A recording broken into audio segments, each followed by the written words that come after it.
আমরা করব হচ্ছে এটা ক্যামব্রিজের 14 নম্বরের 2 নম্বর টেস্ট। ঠিক আছে। যখন আপনারা একটু সবাই মিউট করবেন, ঠিক আছে? আচ্ছা, যে কোনো রিডিং এর সময় আমরা অনেকেই বলে যে আগে কেউ কোয়েশ্চেন পড়বেন না, প্যাসেজ পড়বেন না। এটা কিন্তু সবাই বলে, কিন্তু আমি বলি যে এটার মধ্যে পার্থক্য আছে। কোনো কোনো জিনিসের ক্ষেত্রে আগে আপনার প্যাসেজ পড়তে হবে, কোনো কোনো জিনিসের ক্ষেত্রে আপনাকে কোয়েশ্চেন আগে পড়তে হবে। সো সব গণহারে আপনি যদি আগে কোয়েশ্চেন পড়েন হবে না। আমি সেটাও বলবো আপনাদেরকে যে এক্স্যাক্টলি কোন কোন কারণে হচ্ছে গিয়ে কখন আপনার প্যাসেজ পড়তে হবে আর কখন আগে কোয়েশ্চেন পড়তে হবে। সো আমরা যদি দেখি এখানে প্রথমে কি আছে, ট্রু ফলস। ট্রু ফলসের ক্ষেত্রে আপনারা কি করবেন? ট্রু ফলসের ক্ষেত্রে অবশ্যই আগে কোয়েশ্চেন পড়তে হবে, কারণ আমরা যদি নাই জানি, কোয়েশ্চেন না বুঝি, তাহলে তো প্যাসেজ পড়েও লাভ নাই। ঠিক আছে, আর গণহারে প্যাসেজও আমরা পড়বো না, কি বাদ দিতে হবে কি করতে হবে আমি এক্স্যাক্টলি সবকিছুই বলবো। তো চলেন পড়ি। তো প্রথমে আপনারা এখানে রিডিং পার্টের মধ্যে প্রথম প্যাসেজে গিয়ে আগে একটা হেডলাইন পড়বেন, আলেকজান্ডার হ্যান্ডারসন। এর মানে বুঝবেন যে এটা হয়তো কোনো একটা ব্যক্তি নিয়ে বলা হয়েছে, আর আমরা এই প্যাসেজের কিছুই জানি না। এখন আমরা ট্রুফল যদি করতে চাই, এখানে প্রথমে বলছে Henderson rarely visited the area around press state when he was younger. ধরেন এখানে মিক্সড অনেকেই আছেন, অনেকে অনেক কিছু, অনেকে এটার মিনিং করতে পারেন এবং অনেকে পারেন না। তো যারা মিনিং এটা বুঝেন না কোয়েশ্চেন, সেটা হচ্ছে গিয়ে তাদের কোনো প্রবলেম নাই। এটা এমন কিছু না যে সব সময় সবকিছু এক্স্যাক্টলি বুঝতে হবে, আপনাকে ধারণা করে নিলেই হবে। আর রিডিং শুরু করার আগে আমি বলবো, এখন আপনার সব নোট করার দরকার নেই, কিন্তু কিছু জিনিস আছে আপনি একদম নোট করবেন আমি যেগুলো বলবো। তার মধ্যে আজকে আমি বলবো যে আমি সবসময় যেমন ভিডিওতে বলি যে আপনারা কি ভুল হচ্ছে ওইটা বারবার সংশোধন করেন। এটা সত্যি কথা যে আপনাকে আপনার ভুল হচ্ছে কোথায় সেটা আগে বের করতে হবে। এখন অনেক আপুরাই বা অনেক ভাইয়ারাই জিজ্ঞেস করে যে এক ক্যামব্রিজের এক টেস্টের সাথে তো আরেক টেস্টের মিল নাই, তাহলে আমি ভুল ভুল ঠিক মানে ভুল বুঝে লাভ কি আমার? হ্যাঁ, এটা অনেকে মনে করে। ওই ভুল না, ওই কোশ্চেন মিলতেছে না পরের কোশ্চেনে দেখে আপনি ভুল ঠিক করবেন না, এটা না। আপনি আজকে আমি 4টা জিনিস বলবো, যে আমি যে বলি ইমপ্রুভ করবেন কিভাবে, ভুল ঠিক করেন, ভুল ঠিক করেন আগে, ভুল দেখেন কোথায় হচ্ছে, এভাবে প্র্যাকটিস করেন। তো সেই 4টা জিনিসের মধ্যে একটা হচ্ছে যেটা ভুল হবে সেটা কেন হচ্ছে। এটার প্রথম যেটা কারণ হইতে পারে সেটা হচ্ছে নিজের ভুলের কারণে। এখন নিজের ভুল কি? নিজের ভুলের মধ্যে রয়েছে অমনোযোগিতা। অনেক সময় আমরা রিডিং করতে করতে আমরা খেই হারাই ফেলি, মনে থাকে না যে আগের লাইনে আমরা কি পড়ছি। কিন্তু এইটা খুবই ইজি ছিল, আমাদের অমনোযোগিতার কারণে এটা আমরা পারি নাই। আপনারা যখন রিডিং টেস্ট দিবেন, এই 4টা জিনিস আমি যা যা বলবো, এই 4টা জিনিস আপনারা পাশে লিখবেন। যখন আপনারা কারেক্ট করবেন, কারেকশনে যাবেন, তখন অবশ্যই অবশ্যই যেটা ভুল হয়েছে, কোন কারণে ভুল হলো, ওইটা পাশে টিক চিহ্ন দিবেন। এটা মাস্ট। এটা কেন এটার গুরুত্ব আমি বলতেছি, আপনি এই এই যে আমি আপনাদেরকে এখন যেটা বলতেছি, জীবনে কোনো ইউটিউব ভিডিও পাবেন না, জীবনে কেউ এটা পারবেন না। কারণ আমি যেহেতু একটা স্টুডেন্ট, আমি জানি যে একটা স্টুডেন্ট কিভাবে ইমপ্রুভ করবে এবং ভুলটা ঠিক করবেন। এটা এখানে শুধু শেখানোর জন্য না, এখানে শেখানোর প্রসেসেও আমাদের মানুষের অনেক ভুল আছে। সো আমরা ওইটা দেখব। সো প্রথমে যেটা কারণ সেটা হচ্ছে নিজের ভুল। আপনারা কিন্তু এটা চাইলে নোট করতে পারেন। সেকেন্ড যেটা সেটা হচ্ছে আমি প্যারাফ্রেজ বুঝি নাই। মানে যেটা দেখা গেল ডিরেক্ট তো আসবে না, সাপোজ হেন্ডারসনের এটা কোনো কিছু বলছে ওই প্যারাফ্রেজ, ওই প্যারাগ্রাফে, কিন্তু ওইটা আমি বুঝতেছি না। তো এটা একটা হইতে পারে। এরপরে হচ্ছে ভোকাবুলারি বুঝি নাই। কোনটা কঠিন একটা ওয়ার্ডের কারণে দেখা গেছে যে সেন্টেন্সের মিনিংই চেঞ্জ। ধরেন লেখা যায় আই বেয়ারলি ইট রাইস। এখন আপনি বুঝতেছেনই না বেয়ারলি মানে, এখন আপনি হয়তো ভাবতেছেন যে আই ইট রাইস মানে এখানে ভাত খাওয়ার কথা বলছে। আচ্ছা, আপনি এটা যদি ট্রু ফলস হয়, এটা নেগেটিভ কথা বলছে না পজিটিভ কথা বলছে, আপনি যদি বেয়ারলির মিনিং না বোঝেন আপনি কিন্তু বুঝতে পারবেন না যে আমি খুব কম ভাত খাই এটার অ্যান্সার। এখন এটা যদি ট্রু ফলসে আসে যে do you eat rice or not, in case আমি বলতেছি, জাস্ট খুবই ইজি ওয়েতে বোঝাচ্ছি। তো এখানে কিন্তু আপনি আটকা যাবেন যদি ভোকাবুলারি না পারেন। তাহলে 1 নম্বর হলো কি নিজের ভুলের কারণে, সেকেন্ড প্যারাফ্রেজ বুঝি নাই, থার্ড হচ্ছে ভোকাবুলারি বুঝি নাই, আর আরেকটা জিনিস হচ্ছে আমি কনটেক্সটই বুঝি নাই। এই হেন্ডারসনকে নিয়ে কি বলছে প্যারাগ্রাফে সেইটার আমি বুঝিই না, আমি কি বলছি আমি কিছু এরকম কিন্তু হয়। আমি যখন প্রথম পেজ দিতাম আমি বুঝতামই না, এত কঠিন থাকতো রিডিং এ। সো আমি এটাই আগে ফিগার আউট করার চেষ্টা করছি আমার ভুলটা হচ্ছে কোথায়, আমি কেন ভুল করতেছি। তো আমার কিন্তু ইমপ্রুভ এইভাবেই আসছে। আমার প্রথম মার্ক যারা জানেন তারা তো জানেনই, 13 পাইছিলাম আমি প্রথম, মানে এভারেজে আমার ওই 4-5 দিন ইমপ্রুভ হচ্ছিল না, 13-14 13-14। তাহলে ভাবেন তাহলে আমার অবস্থা কি ছিল। সেখান থেকে আমার এখন কয়েকদিন আগেও আমার এভারেজ মার্ক ছিল 27-28, এখন এভারেজ মার্ক আমার প্রায় 35-36 আসতেছে। তো এখন হচ্ছে, তো এখানে মার্কটা বড় কথা না, ইমপ্রুভমেন্টটা কেমন হচ্ছে সেটা হচ্ছে বড় কথা। সো এই চারটা জিনিস আপু এবং ভাইয়ারা অবশ্যই, নতুন যারা শুরু করবেন তারা অবশ্যই লিখে লিখে এইগুলা আপনারা দেখবেন যে আসলে ভুলটা কোথায় হচ্ছে। এরপরে আমি বলবো এই ভুলগুলোর উপরে কিভাবে আপনারা ওয়ার্ক করবেন। ঠিক আছে, তাহলে আমরা একটু তারপরে দেখি। আমরা ট্রু ফলস যখন পড়বো তখন অবশ্যই হচ্ছে গিয়ে আগে কোশ্চেন পড়বো। বলছে এখানে অ্যান্ডারসন এমন একজন যে রেয়ারলি ভিজিট করতো, রেয়ারলি মানে খুব কম কম। আর আমি ট্রান্সলেট করবো, আমি কিন্তু এক্স্যাক্টলি ট্রান্সলেট করবো না, আমি এখান থেকে যেটা বুঝছি এই এই কোশ্চেনটা থেকে আমি সেটাই হচ্ছে বুঝে নেওয়ার চেষ্টা করবো। এত আমার দরকার নাই এত কিছু একদম ট্রান্সলেট করে করে ইয়ে করে। এটাতে কি হবে জানেন, এটাতে আপনার টাইমটা বাঁচবে।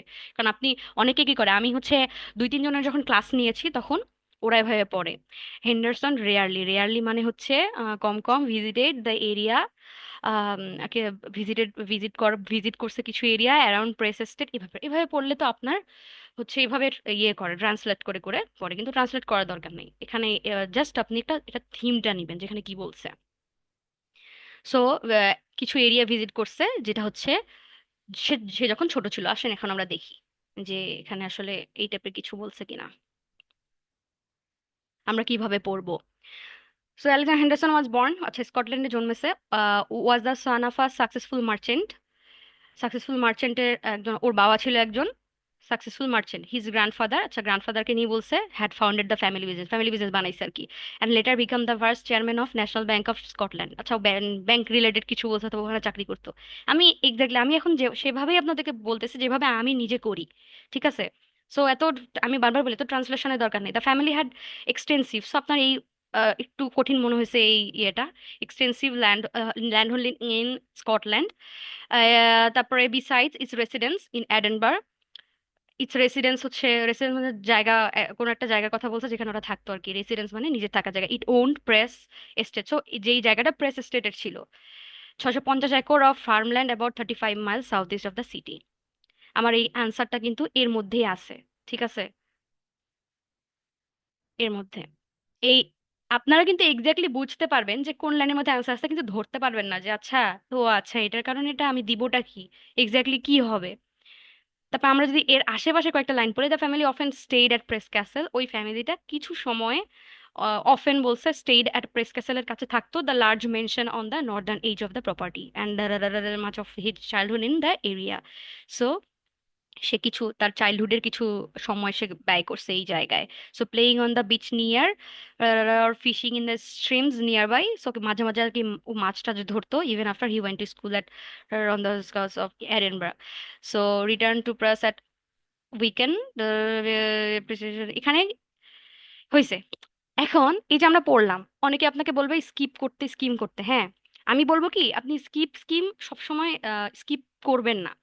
এই যে সাপোজ আমি এখান থেকে এই পর্যন্ত পড়ছি, হ্যাঁ, এইখানকার মধ্যে আপনি একটা জিস্ট নেওয়ার চেষ্টা করবেন যে আসলে বলছেটা কি এখানে। এটা কেন বলতেছি, যখন আপনারা হেডিং মিলাবেন বা যখন আপনারা অন্য কোনো সলিউশন করবেন তখন কি হবে, তখন আবার আপনাকে এই প্রত্যেকটা লাইন পড়ে পড়ে স্ক্যান করতে হবে না, কারণ আপনি তো জানেন কোন লাইনে কি আছে। ওই জন্য প্রথমবার যখন পড়তেছেন আপনি ওইটা জিসটা নিবেন। সেখানে হ্যান্ডারসনের কথা বলছে, জিসটা কেমন হইতে পারে, হ্যান্ডারসনের কথা বলছে, হ্যান্ডারসন একটা জায়গায় ছিল, ওইখানে তার বাবা এটা করছে, দাদা এটা করছে, ওটা ও ও হচ্ছে চাইল্ডহুড কাটাইছে এখানে। তো ওরা একটা জায়গা থেকে আরেকটা জায়গায় গেছে। তো এইগুলা আর কি বলছে। তো আমি যে প্রথমে বলছিলাম যে এই যে একটুক জায়গার মধ্যে আনসার আছে, এখন আমরা বুঝছি যেহেতু, এখন আমরা কোয়েশ্চেন যাব যেখানে কি বলছে, আবার কোশ্চেন পড়বো। অ্যান্ডারসন রেয়ারলি ভিজিট, ও আমি আরেকটা কথা বলি, সেটা হচ্ছে আমি সবসময় বলি যে অ্যাকিউরেসিতে আগে আপনার ফোকাস থাকতে হবে। আপনি কখনোই আগে টাইম দেখে করতে যাবেন না, দরকার নাই টাইম দেখে, আগে আপনার অ্যাকুরেসিতে ফোকাস করা জরুরি। এরপর আপনি আস্তে আস্তে টাইম করান, নিজেকে টাইম দেন। কারো জানি মাইক আনমিউট, মনে হয় একটু মাইকটা মিউট করেন। সো এখানে কোশ্চেনে বলছে হচ্ছে সে মাঝে মাঝে ভিজিট করতো ওই এরিয়াগুলা প্রেস স্টেটে যখন সে ছোট ছিল। এটাই মেইনলি কোশ্চেন। তো এখানে আমরা কি মার্ক করলাম, আমরা মার্ক করলাম the family had extensive land holding in Scotland.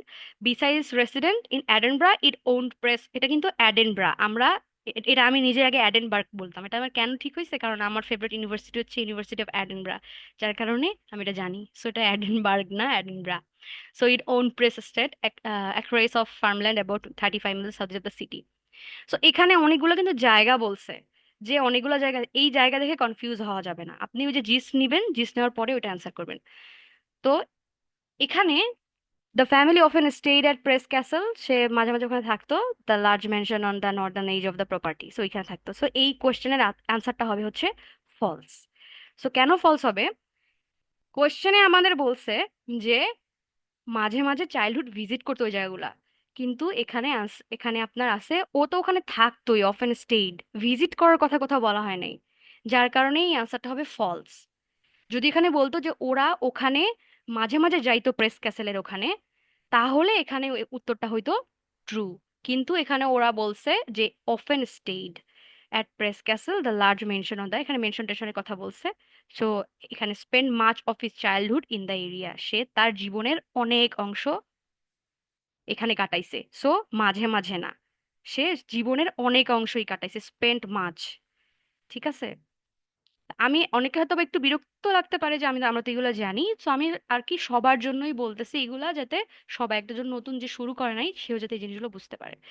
So এই যে রেয়ারলি, এই রেয়ারলির কারণে এই জিনিসটা পুরো চেঞ্জ হয়ে গেল, সে ওখানে থাকতোই। ঠিক আছে, আমরা নেক্সট কোয়েশ্চেনে যাই। Henderson pursued a business career because it was what his family wanted.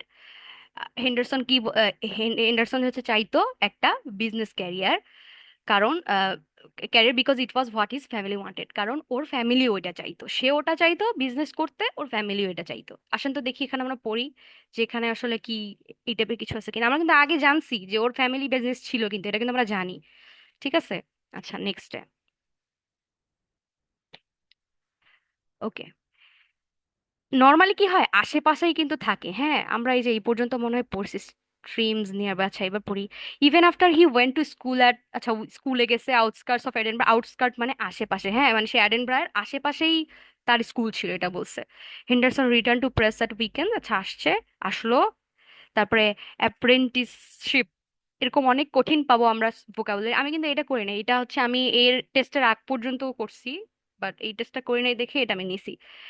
To become an accountant, so আমি এটা আমি নিজেও জানি না এটা মানে কি। আমি জানি না, অথবা আমার এটা জানারও দরকার নেই এটা কি। Although he never like the prospect, আমরা জিস বুঝবো, অফ আ বিজনেস ক্যারিয়ার। এই যে এখানে বলছে although he never like the prospect of a business career, যদিও সে বিজনেস ক্যারিয়ার পছন্দ করতো না। Although he never like the prospect, একটা কথা আমি বলি, যখন অলদো থাকবে, বাট থাকবে, দো থাকবে, অ্যান্ড থাকবে, এবং ইট থাকবে, ইট কেন এটা আমি পরে বলবো, এই জিনিসগুলো যখন থাকবে তখন ভালো মতো আপনারা এই জিনিসগুলো খেয়াল করবেন। ঠিক আছে, ভালো মতো খেয়াল করবেন, কারণ এইগুলোর মধ্যেই পুরো সেন্টেন্সের, আমি যদি অলদো বাদ দেই, he never like the prospect of a business, সেন্টেন্সটা পুরো হবে না। কারণ এখানে কমা আছে, এই যে পাংচুয়েশন ইউজ করছে, he stayed with it to please his family, যদিও সে বিজনেস পছন্দ করতো না, কিন্তু সে তার ফ্যামিলি, এখানে প্লিজ মানে বুঝাইছে খুশির জন্য বিজনেস ক্যারিয়ার চুজ করছে। ঠিক আছে, এখন আসেন আমরা কোশ্চেন পড়ি। কোশ্চেনে কি বলছে? ও আগেরটা আমরা এখানে কিছু লিখি নাই কেন?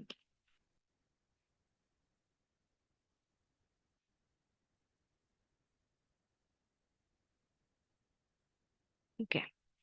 হ্যাঁ, Henderson pursued a business career because it was what his family wanted, এটা হবে হচ্ছে ট্রু। সে বিজনেস ক্যারিয়ার চুজ করছে কারণ তার ফ্যামিলি চাইছিল। ওকে। নেক্সট। আমি হচ্ছে হয়তো সব ট্রু ফলস করতে পারবো না, কারণ হচ্ছে টাইম পাবো না, কারণ আমরা 40 মিনিটের বেশি পাবো না আমরা হচ্ছে জুমে। আর বাই এনি চান্স যদি ইন দ্য মিন টাইম আপনার এই মিটিংটা শেষ হয়ে যায়, তাহলে অবশ্যই অবশ্যই আমি সাথে সাথে আমার ফেসবুকটা চেক করবেন, আমি নতুন লিঙ্ক দিব। যদি আর কি 40 মিনিটের, কারণ এটা খুবই কষ্ট কাভার করায় 40 মিনিট মাত্র। এরপরে Henderson and Notman were surprised by the result for their 1865 experiment. এখান থেকে আরেকটা জিনিস আমি বলি নাই, সেটা হচ্ছে আপনারা কোশ্চেন প্রেডিক্ট করবেন যে এটা অ্যান্সার কি হইতে পারে।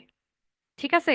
সো কোশ্চেন প্রেডিক্ট করার এটা একটা গুরুত্বপূর্ণ জিনিস আছে, এটা কেন প্রেডিক্ট করার আপনার বুঝবেন সেটা আমি বলবো। তখন আপনি কি করেন, হারায় ফেলবেন না। যখন কনটেক্সে অনেক কিছু যখন আপনি পড়বেন, তখন যখন আপনি কোশ্চেন আগে থেকে প্রেডিক্ট করবেন, প্রেডিক্ট করা বলতে কি কিরকম, যে এখানে হয়তো বা হেন্ডারসনের নটম্যান এমন একটা কোনো কিছুর কথা বলছে যেটা ওরা অনেক সারপ্রাইজ হয়ে গেছে ওইটা রেজাল্ট দেখে, এতটুকু যখন আপনি পড়বেন মনে রাখবেন, তখন আপনি যখন কন্টেক্সট পড়বেন তখন ওটা ইজি হবে আপনার জন্য। তো এখন আমরা দেখি ওরা ওরা কোথাও সারপ্রাইজ হয়েছিল কি হয় নাই। নটম্যান বলছে, হেন্ডারসন নাম তো অনেক। এই যে এখন আপনারা হচ্ছে স্ক্রিনিং করবেন যে কোথায় বলছে, কারণ হেন্ডারসন তো অনেক জায়গায় আছে তাই না। এখন আপনারা ওয়ার্ড স্ক্রিন না করে আপনারা হচ্ছে আহ, বিশেষ কিছু স্ক্রিন করবেন, তার মধ্যে যেমন শাল, শাল স্ক্রিন করবেন, জায়গা, জায়গা স্ক্রিন করবেন, মানুষের নাম। এই তিনটা জিনিস খুব ইম্পর্টেন্ট, শুধুমাত্র এই তিনটা জিনিস স্ক্রিনিং একদম একদম এভাবে পড়বেন, এভাবে এভাবে স্ক্রিন করবেন, আর কিছু পড়ার দরকার নেই আপনার, ঠিক আছে। আর অন্য কোনো কিছু স্ক্রিন করেন না, কোনো ওয়ার্ড স্ক্রিন করেন না, এটা আমি বলতেছি। ওকে, সো আমরা এখন খুঁজবো নটম্যান। এই যে নটম্যান আসছে, নটম্যান কি করছে? আচ্ছা, এখন আমরা নটম্যান পাইছি, এখন নটম্যানের এই জায়গায় আমরা পড়বো এই লাইনটা কি বলছে। ফটোগ্রাফি শিখছে, Henderson learn photography, okay, Montreal around 1857, okay, quickly took it up as a serious amateur, he become a personal friend and colleague of the Scottish. আচ্ছা, নটম্যান ওই হেন্ডারসনের ফ্রেন্ড হয়ে গেছে আর কি কোনোটা ইস্যুতে।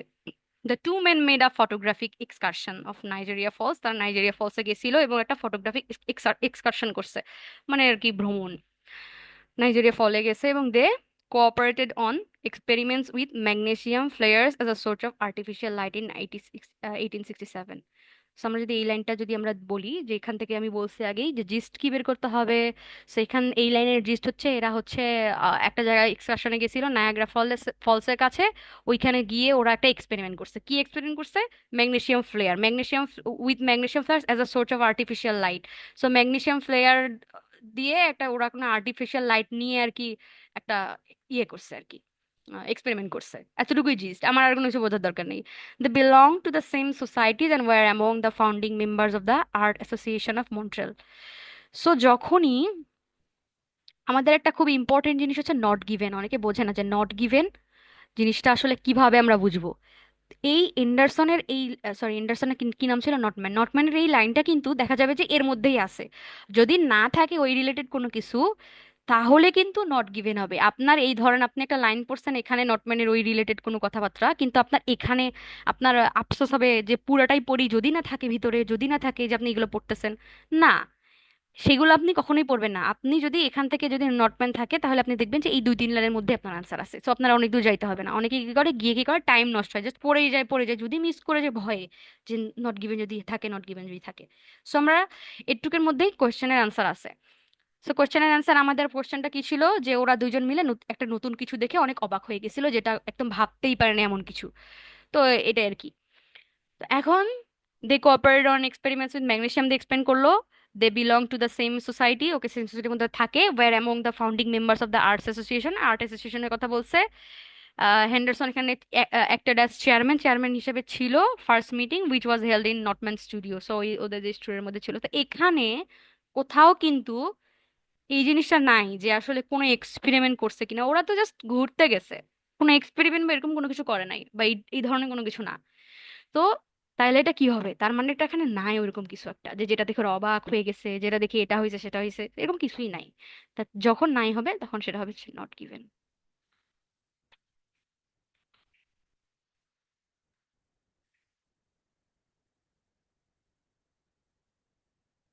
আচ্ছা, আমরা আর একটা ট্রু ফলস করবো, কারণ আমরা সবগুলো টাচ করতে আমরা টাইম পাবো না। তার আগে আমি যদি দেখি যে আপনারা আছেন কয়জন।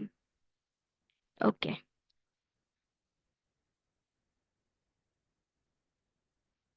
আপনারা একটু আমাকে টেক্সট করে জানান তো যে আপনারা বুঝতে পারতেছেন কিনা।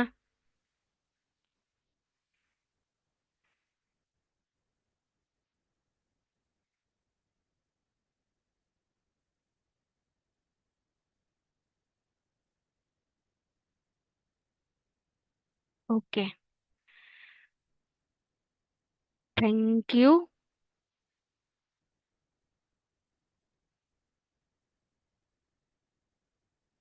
আচ্ছা, এবার বলছে there were many similarities between Henderson's early landscapes and those of Notman.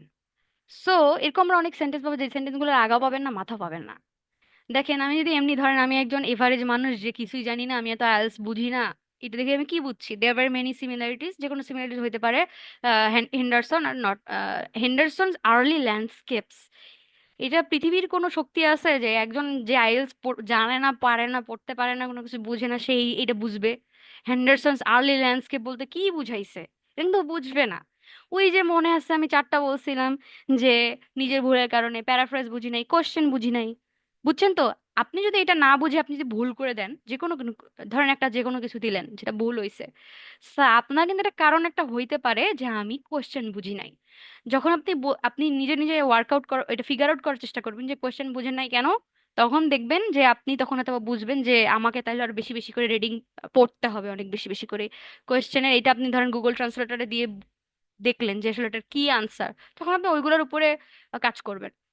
So similarities between Henderson's early landscape, আমার কাছে মনে হচ্ছে এখানে হেন্ডারসনস আর্লি ল্যান্ডস্কেপ বলতে বুঝাইছে হয়তোবা হেন্ডারসনের আগে কিরকম ছিল হেন্ডারসন। আমি কিন্তু জানি না এখানে ল্যান্ডস্কেপ বলতে, নর্মালি ল্যান্ডস্কেপ বলতে আমরা বুঝাই যে হচ্ছে একটা ল্যান্ডস্কেপে ওই যে ছবি তোলে না, ল্যান্ডস্কেপের বাংলা আমি আসলে জানি না, যেটা সত্য কথা। ছবি তোলার সময় অনেক বলে ল্যান্ডস্কেপে তোলো, মানে ওই হরাইজেন্টাল আর হচ্ছে ভার্টিক্যাল, ওই হরাইজেন্টালটাকেই বলে হচ্ছে ল্যান্ডস্কেপ ভিউ আর কি, বা ভিউ। ও আচ্ছা, স্পিকিং এর ক্ষেত্রে তখন যখন ওই নেচার নিয়ে জিজ্ঞেস করে তখন কিন্তু ল্যান্ডস্কেপ থাকেই, দেখা গেছে ল্যান্ডস্কেপ মানুষ বলবেই। তো এটা একটা ইয়ে ল্যান্ডস্কেপ অ্যান্ড দোজ অফ নটম্যান, মানে এমন কিছু একটা বলছে যেটা হচ্ছে নটম্যানের সাথে সিমিলার, এতটুকু আমি ধরেন বুঝছি, এতটুকু আমি বুঝলেই হবে, আমার আর লাগবে না। তাহলে হ্যান্ডারসনের এমন কিছু একটা আছে, আমরা যেহেতু ল্যান্ডস্কেপ বুঝি নাই, এমন কিছু একটা আছে যেটা হচ্ছে নটম্যানের সাথে মিলছে। এই যে এই দেখতেছেন না দোজ অফ নটম্যান, এইটা খুব সুন্দর একটা লাইন। এই লাইনটা রাইটিং এ যদি আপনি প্র্যাকটিস করেন, যেটা কিভাবে লিখতে হয়, আসলে একটা ক্লাসে তো হয় না, এভাবে আসলে অনেক পড়াশোনা। আপনি যদি লেখেন দোজ অফ ড্যাশ, এইটা আপনি জানেন না আপনার রাইটিং এ 6.5 থেকে শুধুমাত্র এই একটা ওয়ার্ডের কারণে আপনার এটা 7 হয়ে যাবে, এই সেন্টেন্সের কারণে। এটা এত সুন্দর একটা জায়গা। আমি আমি যখন ব্যান্ড নাইনের রাইটিং এর প্র্যাকটিস করি তখন দেখি সব জায়গায় প্রায় এই টাইপের কোনো কিছু একটা দেওয়া আছে। সো এখানে নর্মাল একটা সিঙ্গেল সিম্পল সেন্টেন্স যদি হইতো তাহলে হয়তো হয়তো অ্যান্ড এটা এভাবে থাকতো, there were many similarities between Henderson's early landscape and with the Notman থাকতো হয়তো উইথ। ঠিক আছে, এই যে রানিং আউট অফ টাইম, আমরা কিন্তু already running out of time. আমি আরেকটা লিঙ্ক দিচ্ছি, আজানও দিচ্ছে, আজানটা শেষ হোক। ঠিক আছে, আমি দাঁড়ান, আর মনে হয় বেশিক্ষণ থাকতে পারবো না, আমরা নতুন একটা লিঙ্ক দিই। ওকে, আপনার ফেসবুক থেকে একটু জয়েন করে নেন নতুন লিঙ্কে। আর আমি এরপরে আসবো হচ্ছে 7টা 35-এ, 5 মিনিট।